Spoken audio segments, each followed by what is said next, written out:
great pleasure that I stand here today to be asked to officially open the Helping Hands Group, a service unique to the city and one that will do so much for those who use it. Education is so important these days, and there's something that every human should be given the opportunity to have.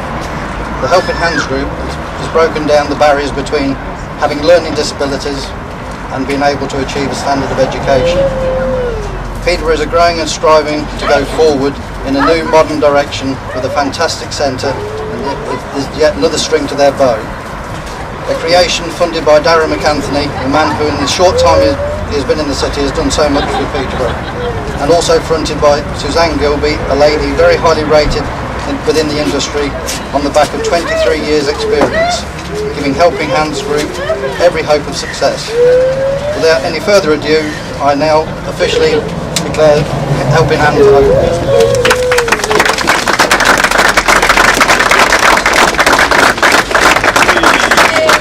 Ara, you've once again shown your commitment to not just the football club but to the city of Peterborough. Well, I've just said there to the BBC, it wasn't really a commitment that was difficult to make. I remember the day that your wife sent a business plan over. I was in my office in my house in Ascot, and I took it into Natalie after I printed it and read it, and I said to Natalie, look at this is fantastic, because I give money to charity and I'm not trying to blow my own trumpet on doing that, because it's something I enjoy doing every year. If you're in a position fortunate, you make a difference, you do it. And I looked at this business plan from your wife and I thought, it's incredible, it's great. And it's not just about making money or the money that it costs to put into it. It's going to make a difference. You come down here today, you look around the facilities, it's a 5-star facility, it's going to make a difference, I just know it, you know, and it's a great feeling when you walk in here and you see the difference that we can make in Peterborough, and hopefully all over the UK when we open up another 20, 30 or 40 of these places, because it's something I think everyone needs. And you know, the government does a great job in all the various centres and facilities they've set up, but sometimes it comes to a point where, you know, they're either overcrowded or there's not enough space, and there's a lot of families out there that need what we're opening here in Peterborough, so I'm very happy, very chuffed today. Yeah, it's a unique service, isn't it? And it's the first in Peterborough, and you know, the Helping Hands Group can only expand, can't it? Yeah, it can only get better, bigger, but more importantly provide a facility, a service. You know, I've talked in there to BBC about the hydrotherapy pool, bringing things in like that Peterborough doesn't have.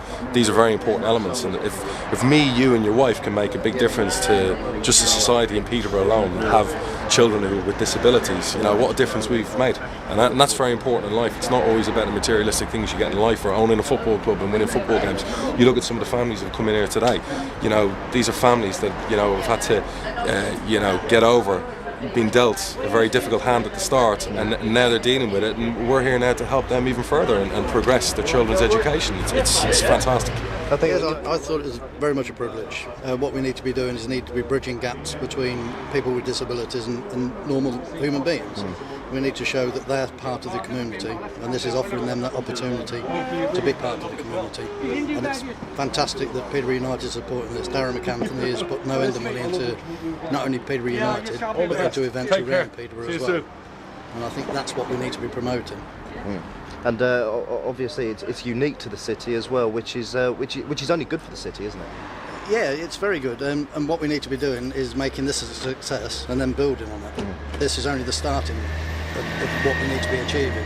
We need to be taking this forward and saying, look, we've shown this works, now let's start to encompass more and make sure that we're offering all age groups opportunities to feel part of communities, and this is a good step forward in that direction. That's a little bit strange, this interviewing my wife, but hats off to you. You've done a fantastic job here. How did all this come about? It came about because I've worked with people with learning disabilities for the last 23 years, and then obviously when I met you, you had lots of ideas as well about what you wanted to see happen for sort of the city of Peterborough, and I suppose talking about that and wanting to replicate where I've worked previously to enable other people to sort of enjoy and gain skills, just made me really want to sort of set up on my own, really, so we could help more people. So what is your background? What's your background in this type of business? Well, I've worked for people with deaf blindness for the last 23 years, and that is my background. Is I've worked from a support worker and worked my way up to a manager, so I know every area of the job, and helps people sort of learn new skills, and that's what's made me want to then carry it on for the people. And it's a unique service, this, isn't it? Can you tell people how this is unique to Peterborough? It's the one and only. You've got your local FE colleges that have got special needs units attached.